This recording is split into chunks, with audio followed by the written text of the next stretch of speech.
How do you build a high-performing culture? This is Culture Architects.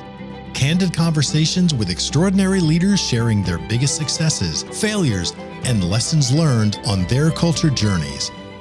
Here's David J. Friedman. Welcome back to my conversation with Adam House Sr., serial entrepreneur, executive coach, and professional growth expert. In the first part of this interview, we talked about Adam's journey towards becoming a serial entrepreneur, and a lot of it having to do with being at the right place at the right time. We also talked of his experiences in culture building in those early years. Now, Adam and I are going to dive into his experiences as an executive coach, and we're diving into his take on how important culture really is in the growth of an organization. So let's shift gears a little bit. So you've gone through this entrepreneurial world of starting your first business at 19, starting and exiting lots of different businesses in different areas. You played basketball, you're a part owner on a basketball team, and then somewhere in here you shift to saying, I want to spend more of my time coaching other people. So what caused that shift, and what have you learned from that? Well, there was a business after. So I did the basketball thing for a year, and then I think it was probably 70% of the way through the season, we're taking a 9-hour bus ride from Rochester, New York to Dayton. This isn't your dream? Yeah. And the dream started to be not as much of a dream anymore. I'm in the back checking my stock portfolio, and the guys are watching New Jack City and Martin reruns. So I was like, I'm kind of a fish out of water. And I did a year of that, and then moved down to South Florida and started a healthcare analytics business where, again, just right time, right place. Met a doctor for lunch from one of my previous board members, and he had been in healthcare for 30 years. And he said, Adam, he literally drew on a napkin. He said, I want to start a healthcare analytics business that does peer-to-peer comparison, looks at cost versus quality analysis. Can you help me build a team? And I had no analytics background, no healthcare background, but I said, sure, I'll figure it out. So we shook hands at lunch and started a healthcare analytics business. And now they're publicly traded on the NASDAQ. So went from napkin to NASDAQ. And during this time, my wife has kind of always been pushing me like, Adam, you got to get out there and tell your story. You should be a keynote speaker. And although I've had success, I've tried to be behind the scenes a little bit. And so finally she just said, you got to do this. And so I started the House of Bricks podcast last summer. And over the last 15 years, when you are a successful entrepreneur, what happens? Everyone wants to send you their business idea. And so for 15 years, I gave away free advice that cost me blood, sweat, tears, anxiety, all of those challenges that I overcame. I was giving that information away for free. And I just felt like at 45 years old, it was the perfect intersection of a passion of inspiring other entrepreneurs, and then also using everything that I've learned over the last 25 years to help accelerate their time struggling. So I always tell them 70, 80% of the life cycle of your business, you're going to struggle. So get comfortable being uncomfortable. And when you struggle, you grow. You go to the gym, you break down muscle. What happens? It grows after. Same thing in business. The more you struggle, the more you grow, the bigger the output is going to be on the other side.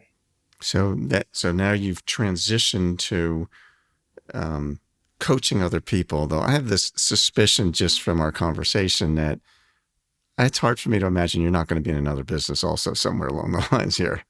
Well, this really is, it's multiple businesses. Right. So I'm building the podcast, which is fighting for people's attention is very difficult. First, getting them to see it, what you're doing. And then the second is keeping their attention.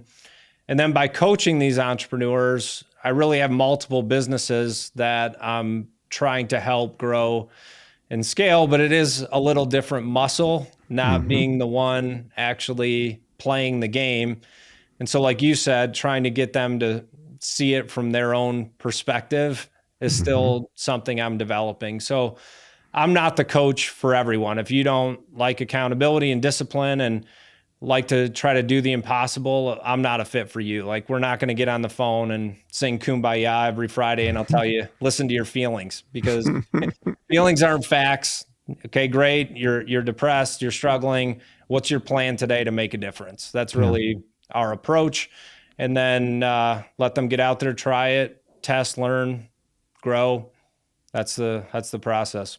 And so what's your vision for your coaching practice? Do you see yourself building a network of other coaches, or is it just you? What is it that you want to build out of this? Well, fortunately, we have a lot of demand for what we're doing. So that means that there's no way that I can do all the coaching. And I would love to empower other coaches that I can teach from real world experience. So you can become a business coach over a weekend taking some online course, but you need real world business experience that's actually applicable and usable in a business. So I'd love to train up other coaches. We're in the process of launching a group coaching business here, or model product, in the next month. So that'll help me inspire in a one-to-many format, and then people that want to pay or do one-on-one, then that will be available for them. So to answer your question, we want to grow this into a multi-million-dollar coaching business. And so let's go back to what you've learned, and as you are now coaching these other entrepreneurs, specifically around culture. What's your perspective on how important, as you look at the different things somebody has to do to build a successful business, how important is culture in that picture? It's number 2 on my list. So I'm literally looking at the whiteboard that we were kind of drawing up our coaching journey yesterday. And the reason I say it's number 2 is because it all starts with the entrepreneur. It's betting the jockey, not the horse. And the best form of leadership is self-leadership. And if you're leading yourself in a way that inspires others to want to be led by you, then you have the respect and the ability and the voice to set culture. So you can call anything you want your culture, right? You can say, this is how we're going to do things. But for me, it's all about getting the buy-in. If they're not bought in, then whatever they're doing for you is going to burn out at some point. But if you get the right culture, which is everything that you teach, I love your material and having it action-based. That just fits with my personality, right? Is, okay, what are the actions we're going to do? It's not putting a sign up on the wall. What are the actions and behaviors, which is, again, why I had you on my podcast. We got amazing feedback. You were one of the best guests that we had that was applicable to really how to impact your business. And so for me, it's number 2 on the list. And so as you were describing, number one, is that just the entrepreneur's leadership, their own leadership? What is number 1 in your mind? That is number 1. Yep. The self-leadership of the self-leadership, which enables you to, it kind of ties into the culture. They could be 1 and 1B, but you really have to be authentic in who you are and how you lead yourself. And people can detect a fake.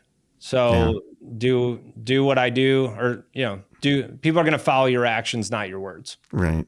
Yeah. And for the audiences, we talk about our 8-step framework of the steps that it takes to intentionally create and embed a culture in an organization. The 7th of those steps we call the leadership example, what you're describing, not necessarily in any priority order for us, but of the 8 steps, the 7th is, you got to, as you're saying, you got to be setting an example. There's no credibility to it if you're not a good example of it. And having said that, I always tell people as a leader, you don't have to be perfect. Obviously, none of us are going to be. We're going to make mistakes.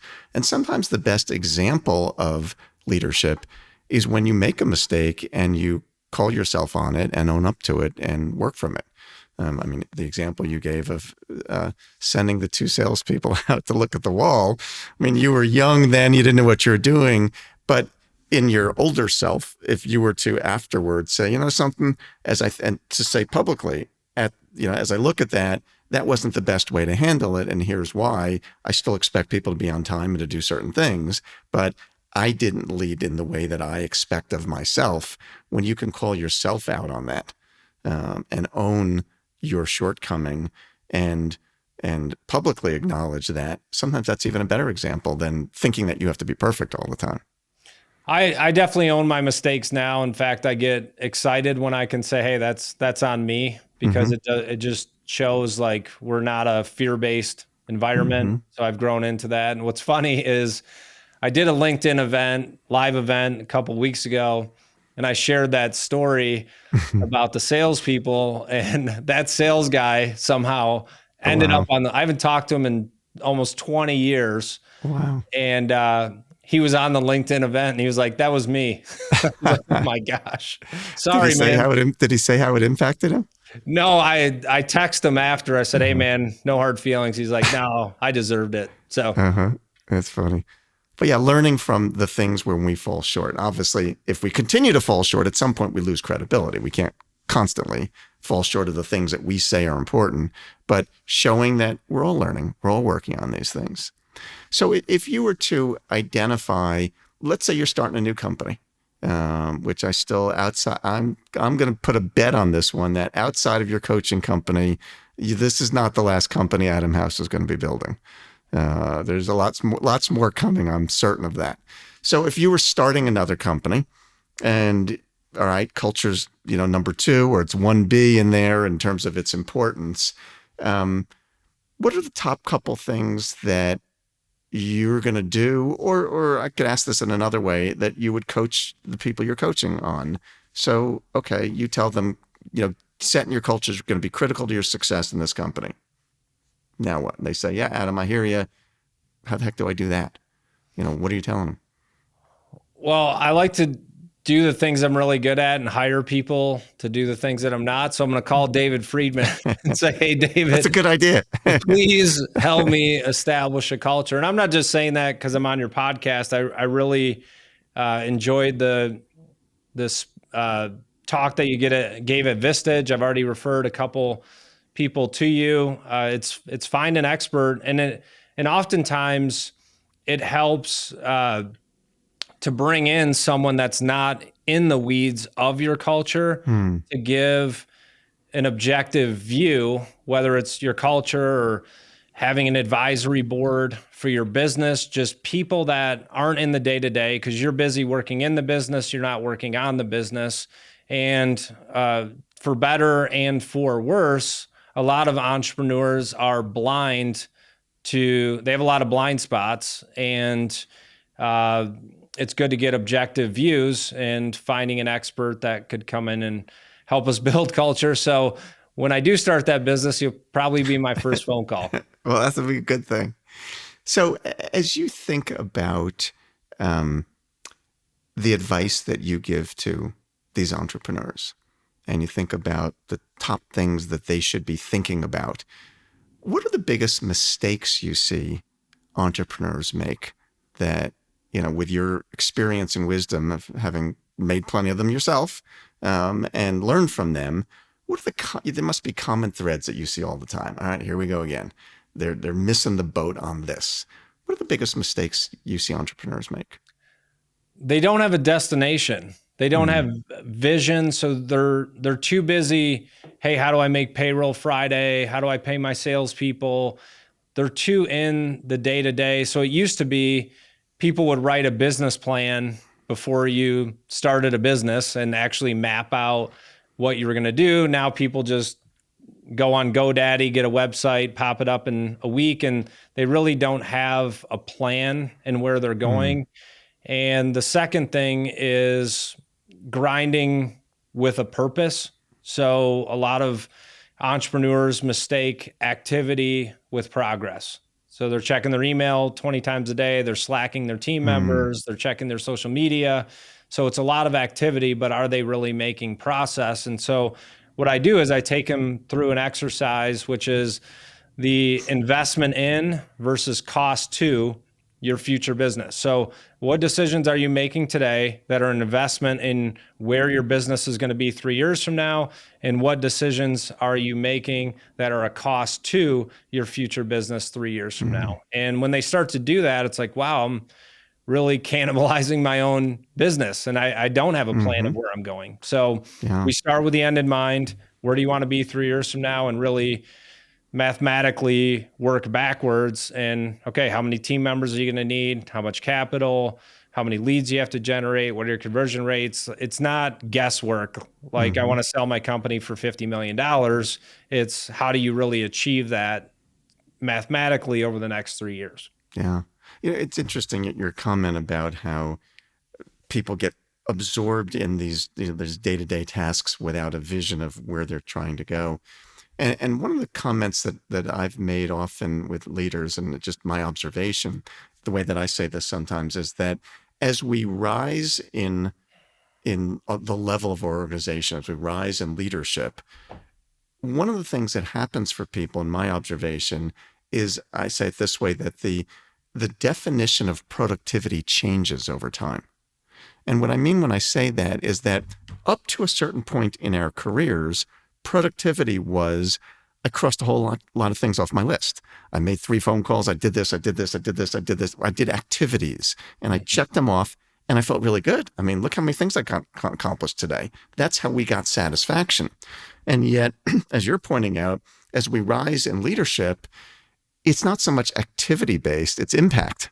It's, to use your description, it's what are the things that I'm doing right now that will impact where we want to be 3 years from now? And some of those things aren't necessarily equated to time. So the example I think of sometimes is I may have a great thought this morning when I was in the shower, and it got me thinking about something, and I came in and I talked to one of my team members, and that conversation that we had, which took 15 or 20 minutes, may have an enormous shift in the paradigm of how they think about something, and it took 20 minutes. And yet it was really impactful. And we have to learn to be satisfied with that, okay, that was impact. That was really big impact, but I didn't cross a lot of things off the list. And so what I see happen so often, and it sounds like you do as well, is because we're so used to feeling that defining success in terms of the number of things I crossed off the list, people fill their list with more and more things to do. As soon as they have some time, they add some more things to the list so they can feel good about it, when maybe the most important thing they did took 20 minutes today.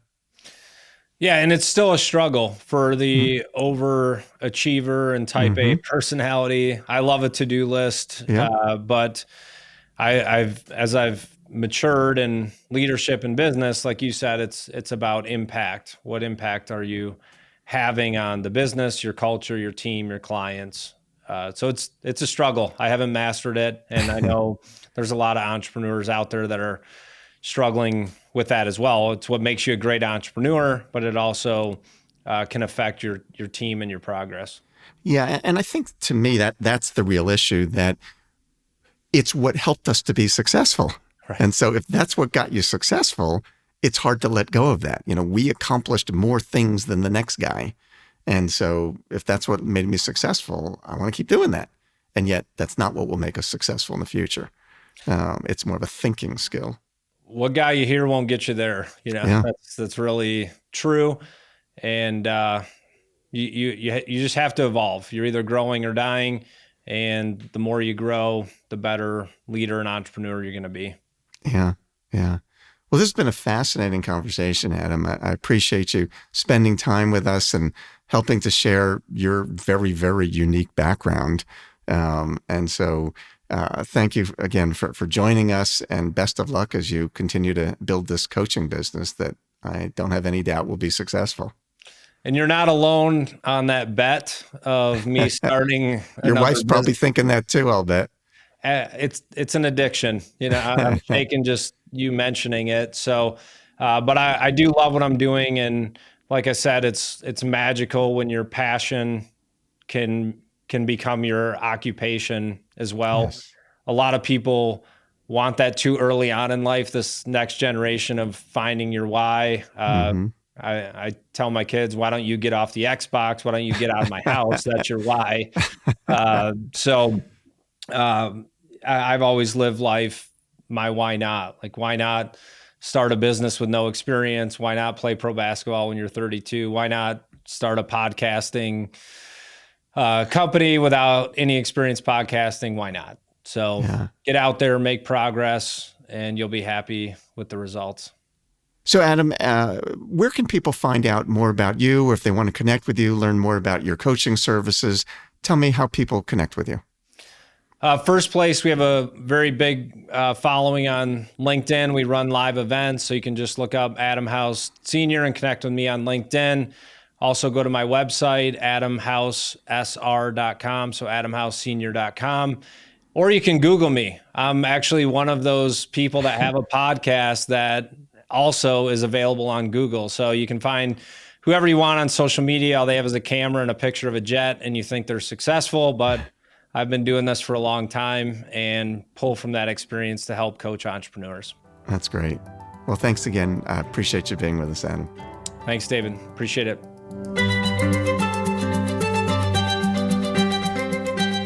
And that's it for this episode of Culture Architects with Adam House Sr., serial entrepreneur, executive coach, and professional growth expert. Folks, if you've been enjoying our show, make sure to subscribe, and that way you'll automatically get my new episodes as soon as they come out.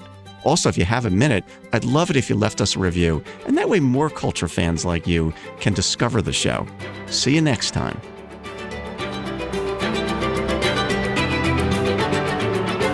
This has been Culture Architects with David J. Friedman. Join us next time for more insights and wisdom from great leaders in all walks of life. To book David for your next event or to learn more about his writing, speaking, or consulting, go to davidjfriedman.com. Culture Architects with David J. Friedman is a production of CultureWise.